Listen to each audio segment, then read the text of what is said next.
Hello students, প্রতিদিনের মতো আজ আবার এক নতুন প্র্যাকটিস সেট নিয়ে চলে এসেছি।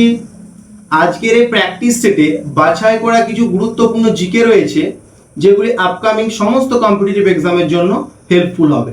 শুরু করছি আজকের প্র্যাকটিস সেটের প্রথম প্রশ্ন। নিম্নলিখিত কোন ভঙ্গিল পর্বতটি মহাদেশীয় পাত সীমানায় গঠিত? নিম্নলিখিত কোন ভঙ্গিল পর্বতটি মহাদেশীয় পাত সীমানায় গঠিত? অপশন বলছে রকি, নাকি আন্দিজ, নাকি হিমালয়, নাকি কোনোটি নয়। কি হবে? হিমালয় ভঙ্গিল পর্বত কিন্তু মহাদেশীয় পাত সীমানায় গঠিত। পরীক্ষায় যদি প্রশ্ন আসে কোন দুটি পাত সীমানায় গঠিত, পাতগুলো যদি নাম জিজ্ঞেস করে তখন কি বলবো? উত্তর দিকে রয়েছে ইউরেশিয়া পাত আর দক্ষিণ দিকে রয়েছে ভারত উপদ্বীপীয় পাত। ঠিক আছে, দক্ষিণে আছে ভারত উপদ্বীপীয় পাত, উত্তরে আছে ইউরেশিয়ান পাত। আচ্ছা, ইউরেশিয়ান পাত কি না, ইউরোপ এবং এশিয়া মহাদেশ একটি মাত্র পাতের উপর অবস্থিত, তাই ওই পাতটা কি বলা হচ্ছে? কি ইউরেশীয় পাত হলো।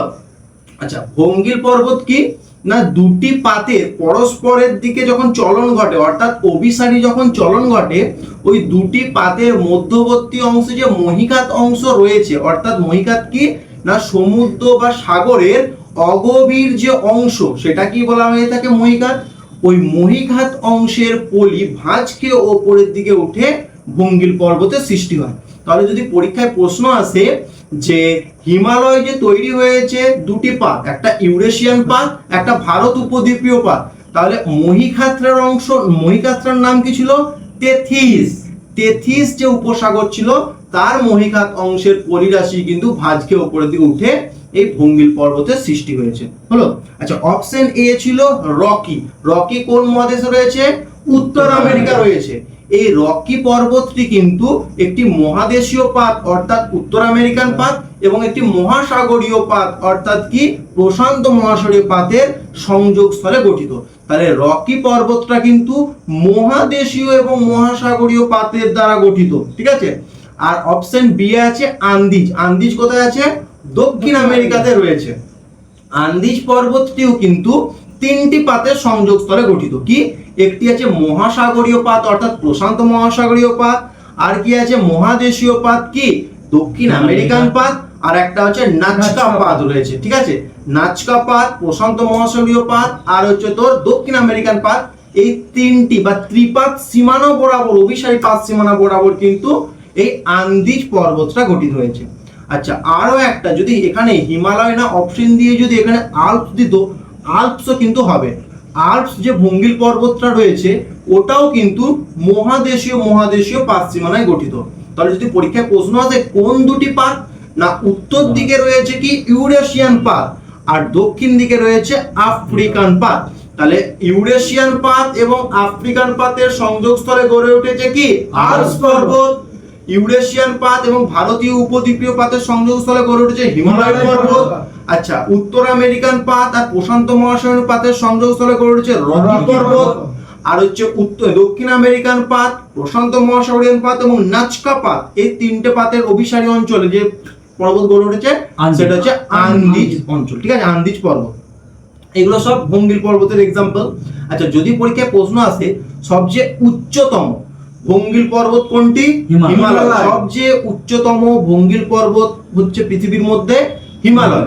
আর যদি যখন তার বিস্তার বা দৈর্ঘ্য যদি বলে দীর্ঘতম ভঙ্গিল পর্বত, তখন কিন্তু হয়ে যাবে আন্দিজ হয়ে যাবে কিন্তু দীর্ঘতম ভঙ্গিল পর্বত। আচ্ছা, এই যে পাত সংস্থানের জনক কাকে বলা হয়? পিচোকে কিন্তু বলা হয় পাত সংস্থানের জনক বা প্লেট টেকটনিকের ফাদার বলা হয়ে থাকে। আর এই পাত বা প্লেট কথাটি সর্বপ্রথম ব্যবহার করেছে উইলসন, বিজ্ঞানী উইলসন পাত সর্বপ্রথম কথাটি ব্যবহার করেছিল। আর এই পাতটার যে তোর সংস্থানের জনক অর্থাৎ প্লেট টেকটনিক বা পাতের যে মুভমেন্ট, এর জনক কিন্তু বলা হয়ে থাকে পিচোকে বলা হয়ে থাকে হলো। আচ্ছা, এই পাতগুলো কি না অ্যাস্থেনোস্ফিয়ারের উপর বা ক্ষুদ্রমণ্ডল যেটা রয়েছে ঊর্ধ্বগুরুমণ্ডলে তার উপর ভাসমান অবস্থায় রয়েছে, তার উপর আমাদের ভূপৃষ্ঠটা অবস্থান করছে। অর্থাৎ আমরা সবাই কিন্তু পাতের উপর রয়েছি, আর পাতটা সর্বদা ক্ষুদ্রমণ্ডল বা অ্যাস্থেনোস্ফিয়ারের উপর কি ফ্লোটিং অবস্থায় রয়েছে বা ভাসমান অবস্থায় রয়েছে। বুঝতে পারলি পুরো? আচ্ছা, নেক্সট প্রশ্ন। ভারতের কোন রাজ্যের সীমানা সবচেয়ে বেশি রাজ্যের সাথে সীমানা ভাগ করেছে? ভারতের কোন রাজ্যের বর্ডার সব থেকে বেশি সংখ্যক রাজ্যের সাথে বর্ডার শেয়ার করেছে? অপশন হচ্ছে বিহার, নাকি মধ্যপ্রদেশ, নাকি অন্ধ্রপ্রদেশ, নাকি উত্তরপ্রদেশ। কি হবে? উত্তরপ্রদেশ। উত্তরপ্রদেশ রাজ্য হচ্ছে সব থেকে বেশি প্রতিবেশী রাজ্যের সাথে বর্ডার শেয়ার করেছে। কটি রাজ্য? 8টি রাজ্য এবং একটি কেন্দ্রশাসিত অঞ্চল রয়েছে, কি সেটা? দিল্লি। দিল্লি নামক কেন্দ্রশাসিত অঞ্চল এবং 8টি ভারতীয় রাজ্যের সাথে কিন্তু বর্ডার শেয়ার করেছে। ঠিক আছে, আচ্ছা যদি রাজ্যগুলোর নাম বলতে বলে কি কি আছে? উত্তরাখণ্ড, হিমাচল প্রদেশ, তারপরে হরিয়ানা, তারপরে আছে তো রাজস্থান, মধ্যপ্রদেশ, ছত্তিশগড়, আর হচ্ছে ঝাড়খণ্ড আর বিহার। এই 8টি রাজ্যের সাথে কিন্তু উত্তরপ্রদেশ বর্ডার শেয়ার করেছে। ডাব্লিউবিপি প্রিভিয়াস ইয়ার্স এর মেন এক্সামের কোয়েশ্চেন যে উত্তরপ্রদেশের সাথে কোন রাজ্যটা বর্ডার শেয়ার করেনি, তখন কিন্তু এই 3টের অপশন দিয়েছিল আর একটা অন্য রাজ্য দিয়েছিল, তখন কিন্তু আনসার ওই অন্য রাজ্যটি হবে। তাই আমাদের কিন্তু ম্যাপকে ভালোভাবে জানতে হবে, কোন রাজ্য কোথায় রয়েছে, কার সাথে কে বর্ডার শেয়ার করেছে, কোন রাজ্যের উপর দিয়ে কোন নদীটা গেছে, কোন রাজ্যে কি জলপ্রপাত আছে, কোনখানে কি আছে, আমাদের ম্যাপটা কিন্তু ভালো করে গোথ্রু করতে হবে। ঠিক আছে, আচ্ছা তাহলে উত্তরপ্রদেশ 8টা রাজ্য, কোন কোন রাজ্য? উত্তরাখণ্ড, হিমাচল প্রদেশ, হরিয়ানা, রাজস্থান, মধ্যপ্রদেশ, ছত্তিশগড়, ঝাড়খণ্ড আর বিহার। আর উপরের দিকে রয়েছে নেপাল। নেপাল একটা দেশ। আচ্ছা আচ্ছা উত্তরপ্রদেশের মুখ্যমন্ত্রী কে আছে? যোগী আদিত্যনাথ। আর গভর্নর আছে আনন্দীবেন প্যাটেল।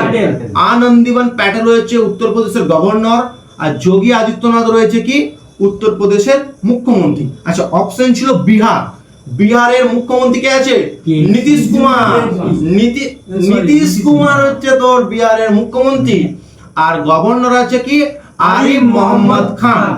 বিহারের মুখ্যমন্ত্রী নীতিশ কুমার আর গভর্নর রয়েছে আরিফ মোহাম্মদ খান। আচ্ছা বিহার কতগুলি রাজ্যের সাথে বর্ডার শেয়ার করেছে? মাত্র 3টি। কি কি না? পশ্চিম দিকে রয়েছে উত্তরপ্রদেশ, দক্ষিণ দিকে রয়েছে ঝাড়খণ্ড, পূর্ব দিকে রয়েছে পশ্চিমবঙ্গ।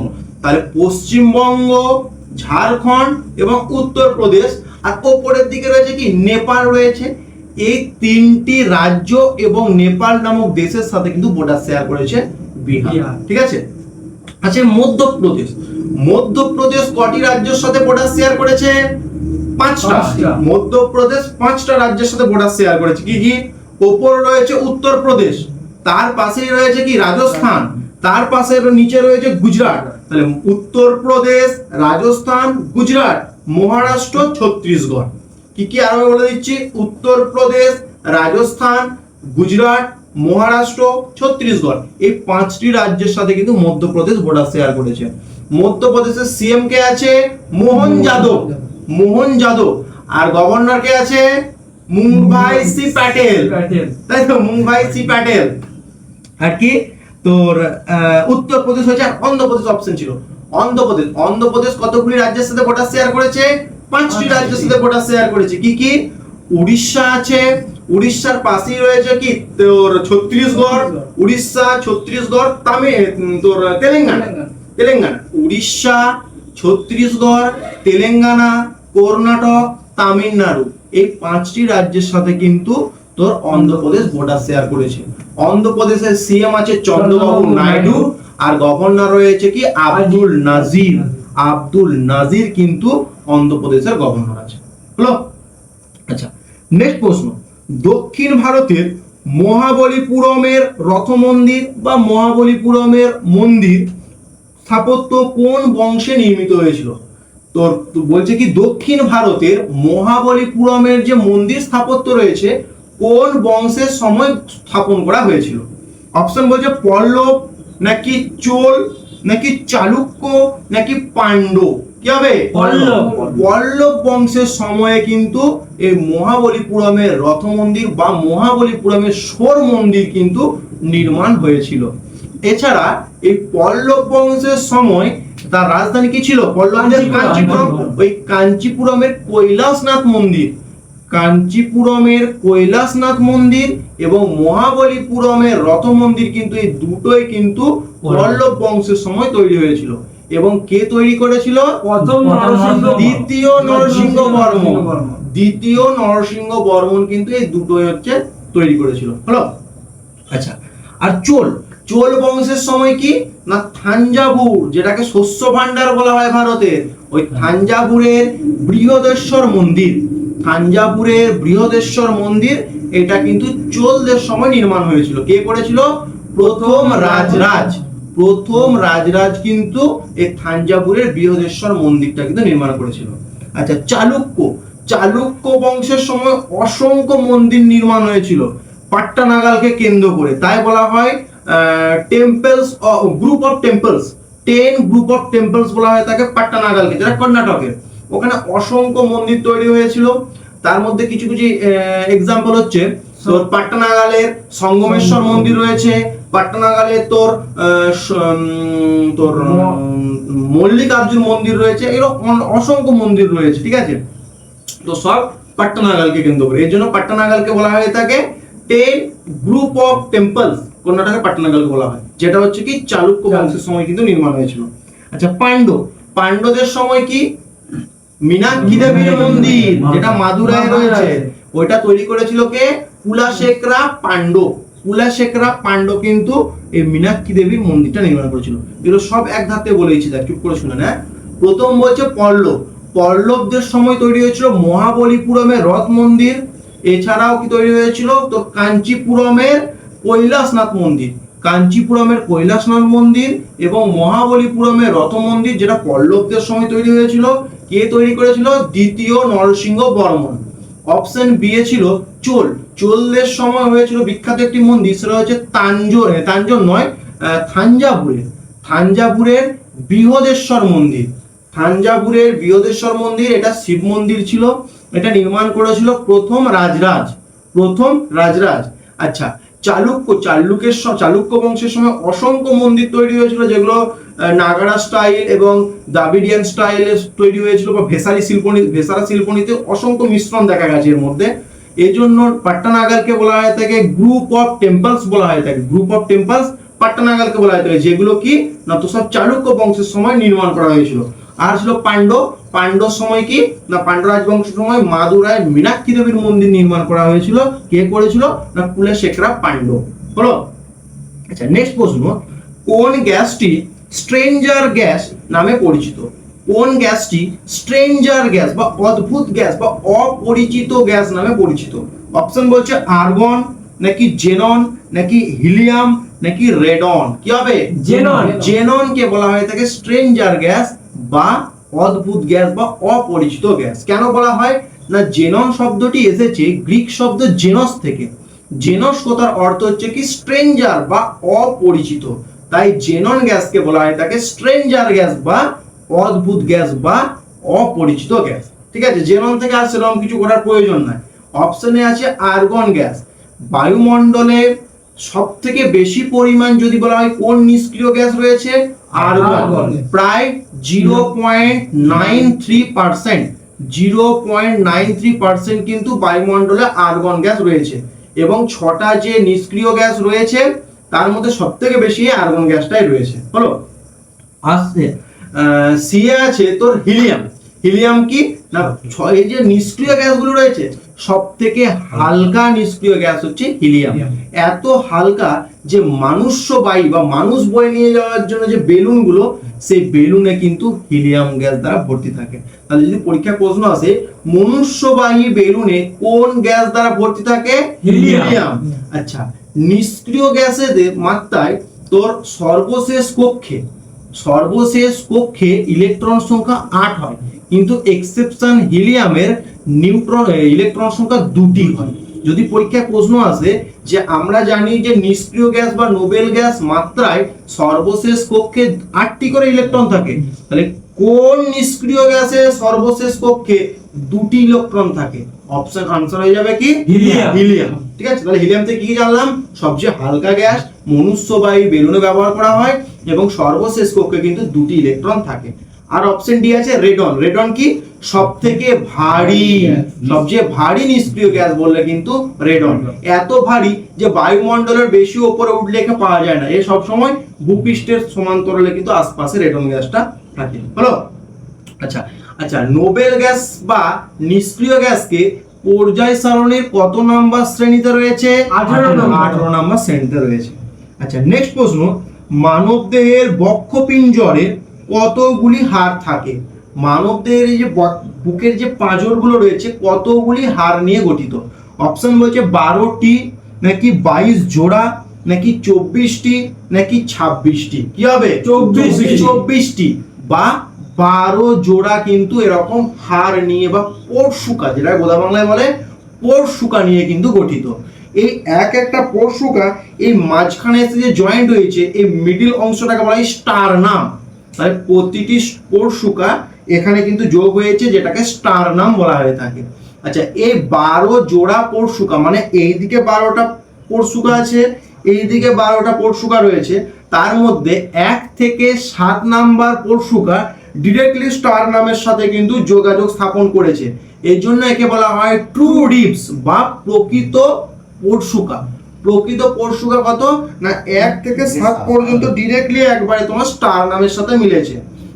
আর 8, 9, 10 এই তিনটি পরশুকা ডিরেক্টলি কিন্তু তোর এই স্টার নামের সাথে কিন্তু মেশেনি, একটা মিশেছে এবং তার সাথে কিন্তু সবগুলো জয়েন্ট আকারে আছে। তাহলে 8, 9, 10 কে বলা হয় ফলস রিবস বলা হয়ে থাকে বা ছদ্ম পরশুকা। আর যে 11 আর 12 রয়েছে, এই 11 এবং 12 পরশুকা কিন্তু তোর পিছনের দিকে দেখা যায়, সামনের দিকে থাকে না, এবং এটা কিন্তু তোর স্টার নামের সাথে যোগাযোগই স্থাপন করেনি, তাই এটাকে বলা হয় ফ্লোটিং পরশুকা। ফ্লোটিং রিবস বলা হয়ে থাকে 11 আর 12 কে। তাহলে 1 থেকে 7 ট্রু রিবস, 8, 9, 10 হচ্ছে তোর হচ্ছে ফলস রিবস, আর 11 আর 12 হচ্ছে কিন্তু ফ্লোটিং রিবস। হলো?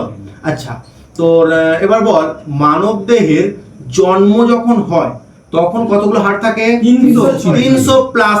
300 প্লাস। আর যখন মানে প্রাপ্তবয়স্ক হয় তখন কটা হয়? 206টা হাড় হয়।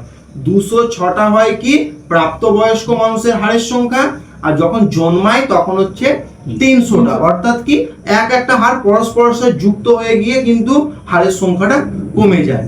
আচ্ছা, আমাদের এই যে স্কেলেটন সিস্টেম এটাকে কিন্তু দুটো ভাগে ভাগ করা যায়। একটা হচ্ছে কি অ্যাক্সিয়াল, অর্থাৎ আমাদের এই দেহের মাঝ বরাবর যে সমস্ত হাড়গুলো রয়েছে সেটা অ্যাক্সিয়ালের মধ্যে পড়বে, আর মানে দেহের মাঝ বরাবর নয় একটু দূরে যে সমস্ত গুলো রয়েছে সেগুলোকে বলা হবে কি অ্যাপেন্ডিকুলার, তো তোর হাড় বোনস বলা হবে, অ্যাপেন্ডিকুলার বোনস বলা হবে। তাহলে এই দেহের মাঝ বরাবর রয়েছে কিন্তু 80টা হাড় রয়েছে অ্যাক্সিয়ালের মধ্যে পড়ে। কোন কোন? দেখ, মাথাটা কিন্তু দেহের মাঝখানে পড়ছে, তাহলে এটা কিন্তু অ্যাক্সিয়ালের মধ্যে পড়বে। বুকের পাঁজরটা দেখ দেহের মাঝখানে পড়ছে, তাহলে এটা কি এটাও কিন্তু অ্যাক্সিয়ালের মধ্যে পড়বে, ঠিক আছে? কিন্তু হাতটা কি দেহের মাঝখানে পড়ছে? পাটা কি দেহের মাঝখানে পড়ছে? তাহলে হাত বল, পা বল, এগুলো কিন্তু অ্যাপেন্ডিকুলারের মধ্যে পড়বে, অর্থাৎ পার্শ্বীয় অঞ্চলে পড়বে। 206 এর মধ্যে 80টা যদি অ্যাক্সিয়াল হয়, তাহলে 206 থেকে যদি 80টা বিয়োগ করি তাহলে 126টা কিন্তু অ্যাপেন্ডিকুলার বোনস, ঠিক আছে? সবথেকে যদি বলা হয় দীর্ঘতম এবং শক্তিশালী হাড় কোনটা? ফিমার। আর যদি বলে ক্ষুদ্রতম, মধ্যকর্ণে রয়েছে স্টেপিস, ঠিক আছে? নেক্সট প্রশ্ন, বেসবল খেলায় খেলোয়াড়ের সংখ্যা কত? বেসবল কি একটা তুমি ডাঙলিয়ে দাঁড়িয়ে থাকে, একটা বল ছুড়ে দুম করে মেরে দেয়, ওটা তো বেসবল। ওই বেসবল খেলায় খেলোয়াড়ের সংখ্যা কত? অপশন বলছে 9 জন, নাকি 11 জন, নাকি 6 জন, নাকি 7 জন। কি হবে? 9 জন। 9 জন মিলে কিন্তু বেসবল খেলে। আচ্ছা, বেসবলটা কিন্তু আমেরিকা যুক্তরাষ্ট্রের জাতীয় খেলা, এবং এই বেসবলটা যেখানে খেলে সেই জায়গাটাকে ডায়মন্ড বলে। তাহলে ডায়মন্ড কোন খেলার সাথে যুক্ত? বেসবল। আর বেসবল খেলায় কতজন সদস্য খেলোয়াড় থাকে? 9 জন থাকে। আচ্ছা, অপশন বি এ ছিল 11 জন। কোন কোন খেলায় লাগে? Cricket, volleyball, cricket, football, hockey, এই সমস্ত খেলায় কিন্তু 11 জন করে খেলোয়াড় লাগে।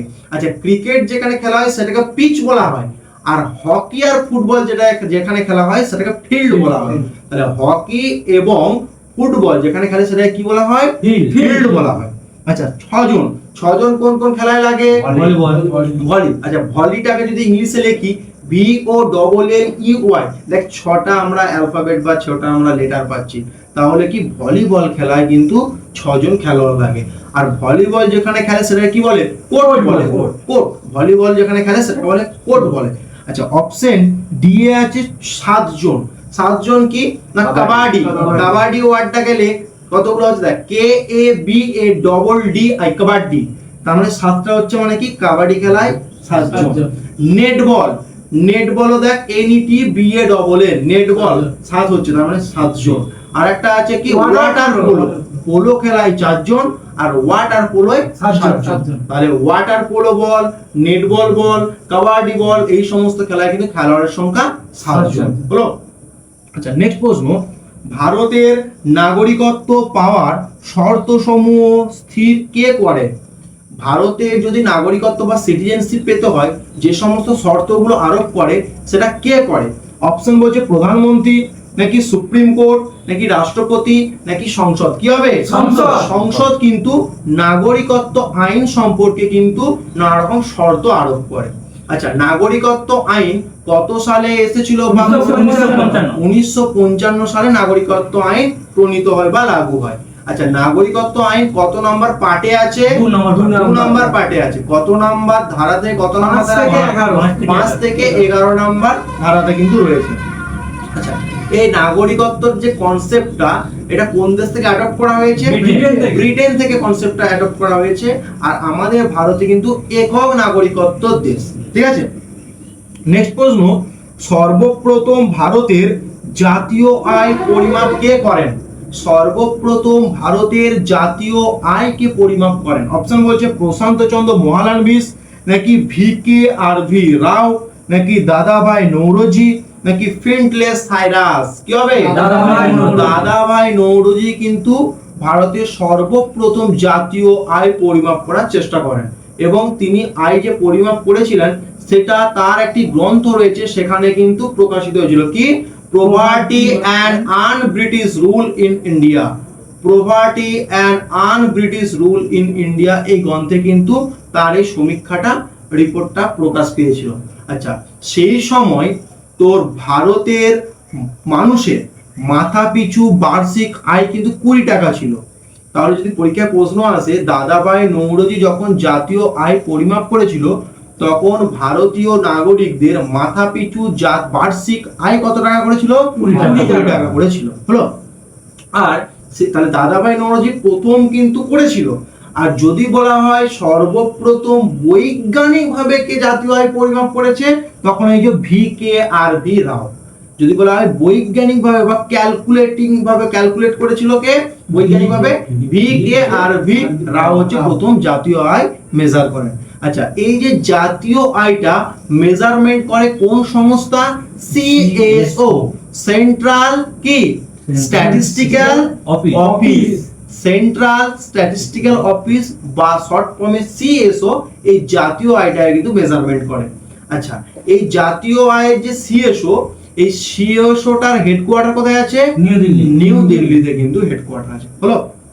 আচ্ছা নেক্সট প্রশ্ন, কৃষ্ণনগর কোন নদীর তীরে অবস্থিত? কৃষ্ণনগর কোন নদীর তীরে অবস্থিত? অপশন বলছে দামোদর, নাকি রূপনারায়ণ, নাকি কাঁসাই, নাকি জলঙ্গি। কি হবে? জলঙ্গি নদীর তীরে কিন্তু এই কৃষ্ণনগর শহরটি অবস্থিত।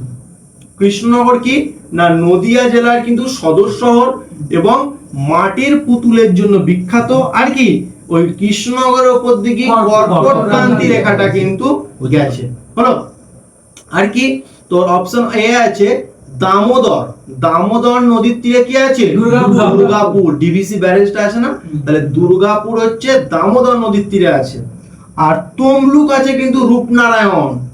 রূপনারায়ণ তমলুক নদীর তীরে অবস্থিত। আচ্ছা রূপনারায়ণ কিন্তু একক নদী নয়, কি দুটো নদী মিলিত প্রবাহ। একটা হচ্ছে দ্বারকেশ্বর, একটা শিলাবতী। দ্বারকেশ্বর এবং শিলাবতী নদীর মিলিত প্রবাহ হচ্ছে রূপনারায়ণ। ওই রূপনারায়ণ নদীর তীরে কিন্তু রয়েছে কি তমলুক শহর, যেটা পূর্ব মেদিনীপুর জেলার সদর শহর। আচ্ছা কাঁসাই। কাঁসাই মানে কি কংসাবতী, যেটাই কংসাবতী সেটাই কাঁসাই। এই কাঁসাই বা কংসাবতী নদীর তীরে রয়েছে কিন্তু পুরুলিয়া কাঁসাই নদীর তীরে অবস্থিত। নেক্সট প্রশ্ন, যেটাই কাঁসাই সেটাই কংসাবতী। হলো। নেক্সট প্রশ্ন যেটা তোমাদের হোমওয়ার্ক থাকছে, তোমরা কমেন্ট বক্সে এই প্রশ্নের সঠিক উত্তর আনসার করবে। প্রশ্নটি হলো বিখ্যাত পং ড্যাম, যেটাকে আমরা একটা কি নামে জানি, মহারাণা প্রতাপ সাগর ড্যাম। বিখ্যাত পং ড্যাম সিন্ধুর কোন বাম তীরের উপনদীতে রয়েছে? সিন্ধুর কোন বাম তীরের উপনদীতে রয়েছে পং ড্যাম? অপশন ইরাবতী, নাকি বিপাশা, নাকি ঝিলাম, নাকি শতদ্রু? ইরাবতী, বিপাশা, ঝিলাম, নাকি শতদ্রু? আজকের আলোচনা এখানেই শেষ করছি। আজকের আলোচনার প্রশ্ন এবং আলোচনা তোমাদের কেমন লাগলো অবশ্যই তা কমেন্ট বক্সে জানাবে। যদি আলোচনা ভালো লেগে থাকে বন্ধুদের মধ্যে বেশি বেশি করে শেয়ার করবে, লাইক করবে। দেখা হচ্ছে নতুন ভিডিওতে।